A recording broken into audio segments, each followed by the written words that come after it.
Hi, my name is Allie. I'm a business owner working in tech, and I'm gonna share some things today that hopefully you find helpful. I've been freelancing for about 6 years now. I started freelancing in 2016, and there are a couple of things that I really wish I'd known when I started freelancing. Nobody really sat me down and said, hey, you're about to start on this journey. It's gonna be really great for you, but here are some things that you should really have in place before you get started. A lot of these things are things that if I could go back in time and redo that part of my life, I would definitely include these things. So let's get into the 5 things that you should do before you start freelancing. Number 1, have money in the bank. I know that's everything that my mom said to me when I was young, right? Like, don't leave a job until you already have a new job set up, or don't make this move until you have a certain amount of money saved up. And you kind of think to yourself, I know what I'm doing, right? I can get started with this and make the money that I need to and all that good stuff. But yeah, freelancing while you're broke sucks. It's a really good idea to have some money saved up. The more the better. A good rule of thumb is 3 times your monthly expenses. So say your monthly expenses are about $2,000, you should have about $6,000 saved up before you leave your 9 to 5 to start chasing that freelancing dream.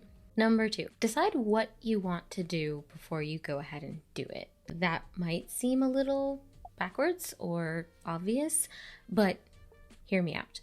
A lot of times when we start freelancing, it might be out of desperation, right? Maybe we lose a job, we move away from a job, we need to make extra money, and so we start picking up things here and there.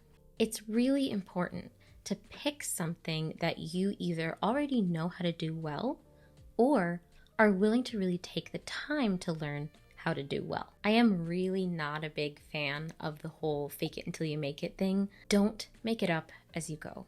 Do the best that you can to get yourself familiar with the service that you want to be providing. Also, try not to offer too many services. So, for example, when I started freelancing, I started as a web designer. And because I was so desperate to make money at that point in my life, I was not only building websites, but I was providing SEO, blog post writing services. I was working as a photographer. I would do security. I would do maintenance. I did reseller hosting. I did all of these things that really made it so that I couldn't do that core thing, web design, really, really, really well. Everything I did at like 75 to 80% because I just had so much on my plate in terms of diverse services. It really came back to bite me. If you're going to pick something that you can do really well. And of course, it makes sense to have some complementary services surrounding it, but keep yourself limited to like 2 or 3 things. Don't stretch yourself too thin. Now, I don't know about you, but I'm the kind of person that needs everything in writing. I need documents, I need spreadsheets, I need things that I can look at to remind me of where I've been and where I'm going. Sit down and write yourself out a business plan. What that's going to do is really organize your thoughts and give you tangible activities and tangible goals to help you get ahead in your freelancing career a little bit more quickly. Now, what is a business plan? What is that going to include? You should have a mission statement, which clearly identifies what your goal is as a freelancer. You should have a breakdown of all of your services, so what they include, how you promote them, how you sell them, how much they cost, how long they take, all of those sorts of things. Write down all of your expenses, all of the things that you are going to need in order to run that business. So if you have a portfolio site, you're going to need to pay for website hosting, right? That's a regular thing that you're going to need to pay for. And also write down expenses that you might want in the future. So do you want a better microphone? Do you want a new desk chair? Write those things down and kind of manifest them in this business plan of things that you intend to get within a certain period of time. As much as you can, document any internal processes and repeatables, things that you do on a regular basis, your workflow for your clients, your intake procedures, outtake procedures, all of that sort of stuff.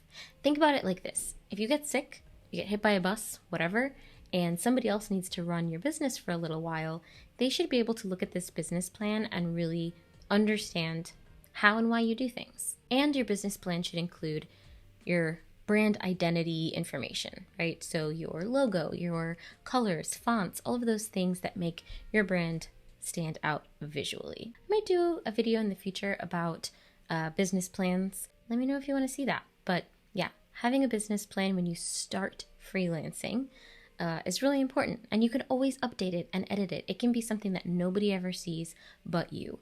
But it's a really good idea not to have everything all up here all the time, but to get it down in a way that you can revisit and tweak and edit and really make your own. Number 4 is to figure out, what kind of freelancer are you?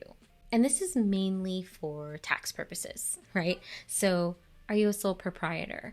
Are you going to register yourself as an LLC?